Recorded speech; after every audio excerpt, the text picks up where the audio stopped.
خبر دیکھنے کے لیے ہمارے چینل کو سبسکرائب کریں اور بیل آئیکن پر کلک کریں۔ WF نیوز آپ کو خبر دے سب سے پہلے، اور یہاں آپ کو اہم خبر دوں۔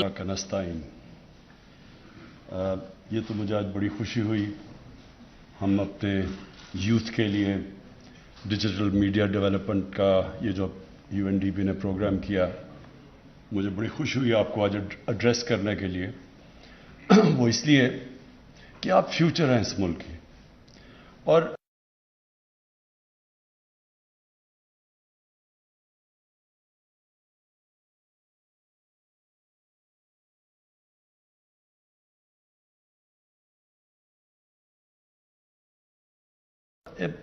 پہلے میں آپ کو یہ بتا دوں کہ کبھی بھی اپنے آپ کو انڈر ایسٹیمیٹ نہ کیا کریں، یہ بڑا امپورٹنٹ ہے سمجھنا آپ کے لیے۔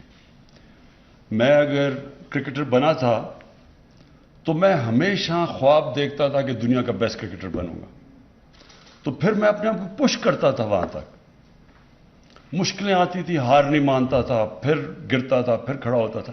یہ انسان تب جاتا ہے جب اس کی سوچ ہو، بڑی خواب ہو۔ تو جب انسان سمجھ جاتا ہے کہ وہ اللہ نے اس کو اشرف المخلوقات بنایا، سب سے عظیم مخلوق، فرشتوں کو کہا انسان کے سامنے جھکو، اس کو اپنا پوٹینشل جب پتہ چلتا ہے، جو پھر بڑی سوچ دیکھتا ہے، وہی بڑا انسان بنتا ہے۔ آپ تعلیم زیادہ سے زیادہ کر لیں، آپ پیسے والے گھر میں پیدا ہو جائیں، آپ کو سب سہولتیں بھی مل جائیں، بڑا انسان نہیں بنتا۔ بڑا انسان بڑی خواب دیکھتا ہے، اور پھر اس کے لیے پوری طرح محنت کرتا ہے، پھر اس کے لیے جب وہ برا وقت آتا ہے سیکھتا ہے، پھر کھڑا ہوتا ہے، ہار نہیں مانتا، تو اس طرح ایک ہیومن پوٹینشل اوپر آتا ہے۔ تو میں آپ کو اس لیے کہہ رہا ہوں کہ یہ فیوچر ڈیجیٹل ہے دنیا کا، جو دنیا جس طرف جا رہی ہے وہ جا ہی اس طرف رہی ہے۔ یہ جو اتنے ملٹی بلینرز بنے ہیں، 25-26 سال کی عمر کے اندر انہوں نے نیا آئیڈیاز لے کے آئے اور کہاں سے کہاں پہنچ گئے۔ کبھی دنیا کی تاریخ میں اس طرح لوگ اوپر نہیں آئے جس طرح اب یوتھ کے لیے جو آج چانس ہے، نیا آئیڈیا ہے وہ سیل کرتا ہے۔ اور یہ جو اب نئی سائنس ٹیکنالوجی آ چکی ہے، انفارمیشن ٹیکنالوجی، یہ بڑی اپرچونٹی، کبھی بھی یوتھ کو ایسی اپرچونٹی نہیں تھی جو آج ہے، لیکن اس کی ریکوائرمنٹ ہے۔ اور ریکوائرمنٹ یہ ہے کہ آپ ایک ایسا آزاد ذہن رکھیں جو سارا وقت سوچ رہا ہو کہ میں نے وہ جو علامہ اقبال کا شعر ہے کہ ستاروں کے آگے جہان اور بھی ہے، کہ ہر گول پہنچ کے پھر اس سے بڑا گول، پھر اس سے بڑا گول۔ تو میرے سے زیادہ ٹیلنٹڈ کھلاڑی ہوتے تھے، لیکن میں ان سے آگے اس لیے پہنچا کہ میں اپنے لیے گول سیٹ کرتا تھا کہ میں یہ پاکستان کا سب سے آل راؤنڈر بننا چاہتا ہوں بہتر، پھر جب وہاں پہنچتا تھا پھر دنیا کا بننا چاہتا ہوں، پھر میں پاکستان کو اوپر لے جا۔ تو ہمیشہ اپنے گولز اوپر لے کے جاتے رہتے ہیں، ایمبیشن رکتی نہیں ہے کبھی، کیونکہ ہیومن پوٹینشل جو اللہ نے ہمیں، جب فرشتوں کو کہا کہ انسان کے سامنے جھکو، تو اور جب شیطان نہیں جھکا تو اللہ نے کہا تمہیں نہیں پتا میں نے اسے کتنی صلاحیتیں دی ہیں، تو ہمیں خود ہی نہیں پتا اللہ نے کتنی صلاحیتیں دی۔ تو آپ کے لیے بڑا زبردست یہ موقع ہے، اور یہ صرف اپنی ذہن میں یاد رکھنا کہ آپ جتنا بڑا سوچیں گے اتنے بڑے آپ پہنچیں گے۔ لیکن قرآن کی ایک آیت ہے کہ انسان کو اتنا ہی میں دیتا ہوں جتنی وہ سٹرگل کرتا ہے، آپ کو اتنا ہی ملے گا جتنی آپ سٹرگل کریں گے۔ تو یہ ہم جب اسٹوڈنٹ بھی میں تھا تو بڑے انٹیلیجنٹ لوگ تھے، تو وہ جی شروع میں پاس ہو جاتے تھے کام محنت کیے بغیر، اور بڑا جی میں نے تو پڑھا ہی نہیں، میں پاس ہو گیا، اور ہو جاتے تھے۔ لیکن جو محنت کرتا تھا وہ آخر میں اس سے آگے نکل جاتا تھا۔ ٹیلنٹڈ کھلاڑی میرے ساتھ آئے، ہم سوچتے تھے ہمارے میں تو اللہ نے ٹیلنٹ ہی نہیں دیا جتنا انہوں میں، لیکن وہ بھی محنت ہی کرتے تھے اور آہستہ آہستہ پیچھے رہ گئے۔ تو محنت کا میں اتنا ہی اللہ آپ کو دے گا جتنی آپ محنت کریں گے، اسٹرائیو کریں گے۔ تو پہلے یہ اچھا جی، آپ پاکستان کا دو قسم کے لوگ ہیں، جب ہم کرکٹ بھی کھیلتے دو قسم کے کھلاڑی ہوتے تھے, ایک اپنے لیے کھیلتے تھے, ایک ٹیم کے لیے کھیلتے تھے. ملک میں ایسے لوگ ہیں جو صرف اپنے لیے زندگی گزارتے ہیں, دوسرے وہ لوگ ہیں جو اپنی قوم کے لیے, اور بڑی سوچ اپنے سے باہر نکل کے ہوتی ہے, چھوٹی سوچ اپنی ذات کی ہوتی ہے. تو کتنے دنیا میں لوگ آئے اور چلے گئے جن کو دنیا بھول جاتی ہے. کتنے امیر لوگ آئے, کبھی دنیا نے کسی امیر آدمی کو یاد کیا ہے؟ لیکن دنیا ان کو یاد کرتی ہے جو انسانوں کے لیے کچھ کرتے ہیں. آپ ابھی دیکھیں گے بڑے بڑے یہاں جو صوفی ہمارے بزرگ تھے بر صغیر کے, جس طرح داتا صاحب, پھر بابا فرید, بلے شاہ, ابھی بھی لوگ ہزاروں لاکھوں لوگ ان کی جا کے ان کے لیے دعائیں کرتے ہیں. کیوں کرتے ہیں؟ کیونکہ وہ انسانیت کے لیے آئے تھے لوگ. آج اللہ کے پیغمبر ہم مدینہ میں کیوں جاتے ہیں؟ وہ انسانیت کے لیے آئے تھے. تو جو انسان انسانیت کے لیے کرتا ہے وہی بڑا انسان بنتا ہے. آج منڈیلا کو لوگ یاد رکھیں گے جب تک ساؤتھ افریقہ, اور قائد اعظم کو یاد رکھیں گے کیونکہ وہ اپنی ذات کے لیے نہیں انہوں نے پالیٹکس کی تھی, اپنے سے بڑی سوچ کے لیے. تو یہ دوسری چیز یاد رکھنا. اب ہماری ویژن کیا ہے؟ جو میں آپ کو چاہتا ہوں کہ جو پروموٹ آپ نے کرنا ہے, پاکستان کی ویژن کرنی ہے. یہ بہت بڑی خواب تھی پاکستان. تو کیا ویژن ہے پاکستان کی؟ کیوں بنا تھا؟ ہم نے اگر یہ ہندوستان میں بھی جن مسلمانوں نے رہ جانا تھا انہوں نے بھی پاکستان کے لیے ووٹ کیا. یو پی اور یہ ان لوگوں نے تو ان کو تو پتا تھا کہ یہ پاکستان میں نہیں کا حصہ بنے گا, لیکن انہوں نے بھی پاکستان کے لیے ووٹ کیا. کیوں کیا؟ کیونکہ جو کانسیپٹ تھا پاکستان کا کہ ہم ایک وہ ملک بنائیں گے جو ایک مثالی اسلامی ریاست بنے گی. وہ کیا ہے ریاست؟ تو یہ بھی ہم سنتے رہتے ہیں, وہ ہے کیا؟ تو آپ کو جو میں چاہتا ہوں جو آپ پروموٹ کریں, جو ہماری ویژن ہے پاکستان کی, بڑی یونیک ویژن ہے. ہماری ویژن سب سے پہلے کہ جو اسلامی ریاست خوددار ہوتی ہے, لا الہ الا اللہ, کسی کے سامنے جھکتی نہیں ہے. کوئی کسی کے سامنے جھکنا شرک ہے ہمارے دین میں. سو خوددار قوم ہوتی ہے, اور انشاءاللہ ہم اس طرف نکلے ہوئے ہیں.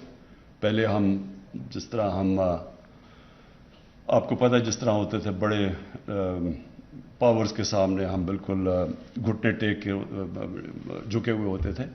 انشاءاللہ یہ خودداری کا جو ہمارا مقصد تھا اس طرف ہے. دوسری چیز کہ جو اسلامی ریاست اس میں انسانیت ہوتی ہے.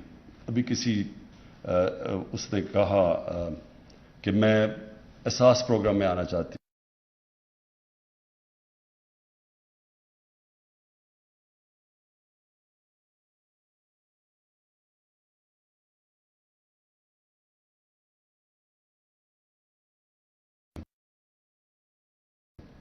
احساس کا مطلب کیا ہے؟ ایک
پھر پناہ گاہ ہیں, ہم نے مزدوروں کے لیے, ہم نے رات بیچارے سڑکوں پہ سوتے تھے ان کے لیے انشاءاللہ وہ ڈیولپ کر رہے ہیں, پورا کھانا دیتے ہیں ان کو.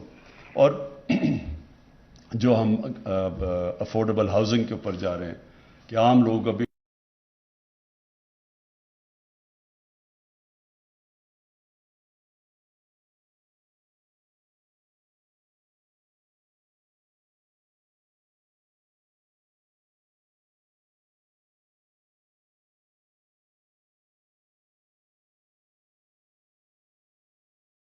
में डाल लें। सिर्फ गरीब लोग इसलिए हैं कि वहां कानून नहीं है। बनाना रिपब्लिक क्या होती है? बनाना रिपब्लिक होती है जैसे रूल ऑफ लॉ नहीं होता। तो पाकिस्तान का सफर उस तरफ है, शुरू हो गया। पहले मेरिट लॉ, जो इंसाफ के दो होती है। मेरिट का मत इंसाफ, जब माशरे में इंसाफ होता है तो मेरिट होती है। कोई इमरान खान के रिश्तेदार, कजन, दोस्त बड़े ओहदों पे नहीं है। कोई फैमिली सारी सिर्फ फैमिली के लिए बड़े बड़े ओहदे, हम कोई इधर सिस्टम नहीं है। इधर मेरिट है, और ये आप देखेंगे इसका आहिस्ता आहिस्ता असर होगा, क्योंकि मेरिट के अलावा भी एक माशरा आगे नहीं बढ़ता। लेकिन जो सबसे इंपॉर्टेंट है रूल ऑफ लॉ, ताकतवर को कानून के नीचे लेके आना। तो जो सारा यहां शोर मचा हुआ 3 सालों से, जो सबसे बड़ा मसला हमारी गवर्नमेंट से है कि हम ताकतवर को कह रहे हैं कि तुम भी जवाब दो, आपने चोरी किया, आप क्या एहतसाब होगा। तो सब शोर मचा रहे हैं, कोई बाहर बैठ के शोर, जी मैं ये हो गया। वो इसलिए कि वो कानून के नीचे नहीं थे अब तक। बड़े लोग चोरी करें, उनको कोई पूछने वाला नहीं था, उनको वीआईपी एस्कॉर्ट्स फिर मिलते थे। बेचारे गरीब लोग भरे हुए जेलों के अंदर। और कभी भी ये माशरा तरक्की नहीं करता। ज़हनों में डाल लें कि हमारे नबी सल्लल्लाहु अलैहि वसल्लम ने कहा था कि बड़ी कौमें तुम्हारे से पहले तबाह हुई, जिधर गरीब के लिए एक कानून और ताकतवर के लिए दूसरा। जो ये एनआरओ है, एनआरओ क्या है? ताकतवर कह रहे हैं जी हम कोई खास लोग हैं, हमें हमारी चोरी माफ कर दो, गरीबों को सिर्फ जेल में डालो। तो ये स्ट्रगल है। तो ये 3 चीजें आपने अपने ज़हन में डाल ली हैं। ये है हमारा आगे का रास्ता। कौम तब तक अजीम नहीं बनेगी जब तक ये 3 चीजें नहीं होंगी उसमें। खुददार कभी भी भीखारी काम, जिस कौम में गैरत ना हो, वो भीख मांग और इमदाद लेके गुजारा करती है, वो कभी बड़ी कौम नहीं बनती। कौम बनती है जो खुददार कौम होती है, जिसमें गैरत होती है, सेल्फ रिस्पेक्ट होता है। इंसान को कभी कोई दुनिया में आज तक अपने किसी ने इज्जत करवानी है आपने दुनिया से, सबसे पहले अपनी इज्जत खुद करो, फिर दुनिया आपकी इज्जत करती है। जो अपनी इज्जत नहीं करता, दुनिया नहीं उसकी इज्जत करती। और इंशाअल्लाह ये जो हमारी फलाई रियासत है उसके रास्ते पे चले गए। अब मैं सिर्फ आपको, क्योंकि डिजिटल मीडिया की तरफ आ रहा हूं, देखिए आपने एक चीज देखनी है कि जितना आप सच पे रहेंगे, आपका स्टेचर दुनिया में ऊपर चला जाएगा। यानी मीडिया के अंदर जितना आप फैक्ट्स पे, सच पे खड़े होंगे। एक इंसान, आप आजमा के देख लें माशरे में, एक इंसान की रेपुटेशन है, झूठ बोलता है कि वो सच्चा है, ऑटोमेटिकली सच्चे की इज्जत शुरू हो जाती है माशरे में। ये नेचुरल है। हमारे नबी सल्लल्लाहु अलैहि वसल्लम नबूवत से पहले सादिक और अमीन थे, सच्चे थे और अमानतदार थे। सारा माशरा उनकी इज्जत करता था पहले, नबूवत से पहले। जो आदमी जो सच्चा होता है, माशरा उसको याद रखता है। गांव में होते हैं लोग, उनसे जाके बैठाते हैं, जी इंसाफ करो कि आप सच्चा आदमी है, जरा इससे पूछो कि अगर ये 2 डिस्प्यूट हो गए, वो तो हर जगह रिस्पेक्ट होती है। तो जर्नलिज्म में भी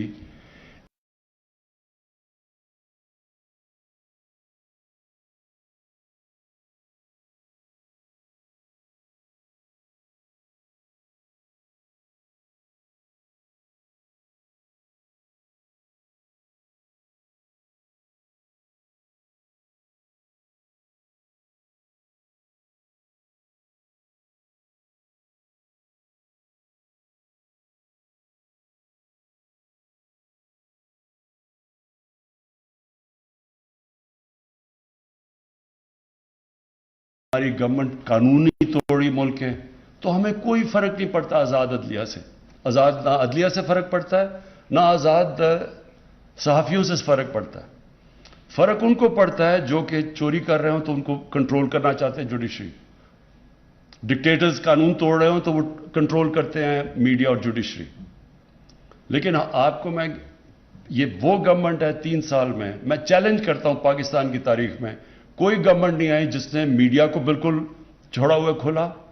आप जरा देखें कि आप सिर्फ ये उठा के देख लें, आपके लिए बड़ा आसान होगा कि 3 साल के अंदर कितनी प्रो खबरें निकली हैं हमारी और कितनी एंटी, कितने प्रो प्रोग्राम हुए और कितने एंटी।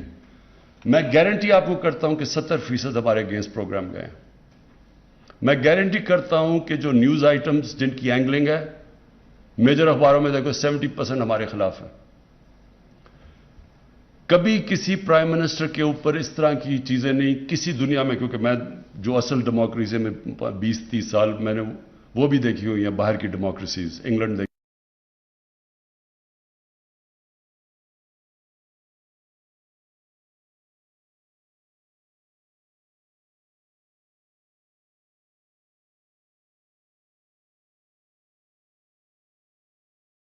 तीन मेजर अखबारों ने फ्रंट पेज पे लिखा कि जी ये वो जायचा निकाल के और ये कोई पता नहीं जादू की वजह से वो करके तो उसको प्राइम मिनिस्टर बना दिया। अब सोचें कि इससे बड़ा स्लैंडर क्या हो सकता है कि एक मुल्क के प्राइम मिनिस्टर को कह रहे हैं कि उसने आजाद कश्मीर के प्राइम मिनिस्टर को इसलिए नहीं नॉमिनेट किया कोई जायचा निकाल के और उसका पता नहीं कोई जादू या पता नहीं इस तरह कोई बात। फ्रंट पेज के ऊपर मेजर अखबार लिख रहे हैं। यही इंग्लैंड में लिखते हैं तो मैं आपको गारंटी करता हूं कि कम से कम मिलियंस ऑफ डॉलर्स के मुझे डैमेजेस मिलने थे जो मैंने अपनी चैरिटी को भेजने थे। शौकत खानम को बड़ा फायदा होना था इससे। तो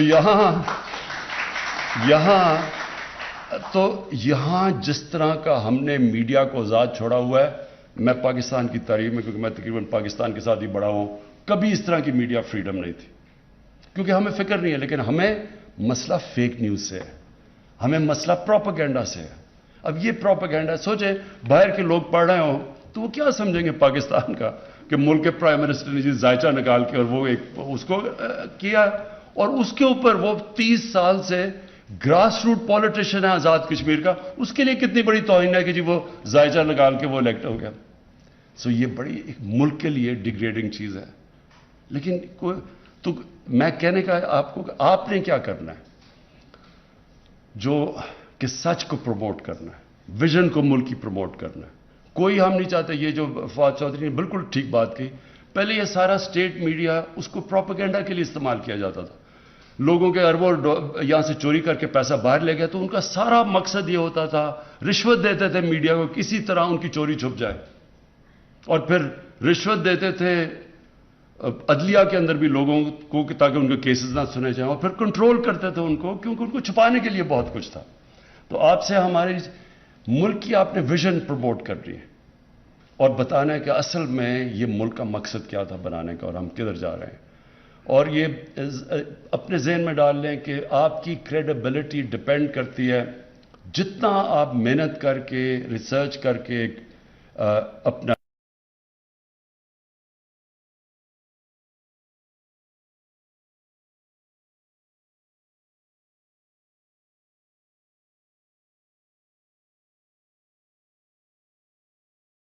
जो अपनी जो मीडिया के अंदर अपनी व्यूज देंगे, उतना ही आपकी क्रेडिबिलिटी ऊपर जाएगी, उतनी आपकी वैल्यू ऊपर जाएगी। और फाइनली जो मैंने आपको बात कहनी थी कि ये बड़ी फिर से अपॉर्चुनिटी है कि आपके लिए इनोवेशन सोचें, नए आइडियाज लेके आएं। कभी अपने माइंड को बंद ना करें, ज़हन को सारा वक्त नए आइडियाज का सोचें, क्योंकि यूथ के लिए कभी ऐसी अपॉर्चुनिटीज नहीं थी, कभी भी ह्यूमन हिस्ट्री में इस तरह की अपॉर्चुनिटी नहीं थी कि 25-25 साल के लड़के वहां बैठ के अरबोपति बन गए और उन्होंने अपनी पूरी बिजनेसेस शुरू कर दिए। कभी ऐसे नहीं हुआ था, लोगों को बड़े लंबे प्रोसेस से गुजरना पड़ता था। तो ये बड़ी जबरदस्त अपॉर्चुनिटी और इंशाअल्लाह हमारी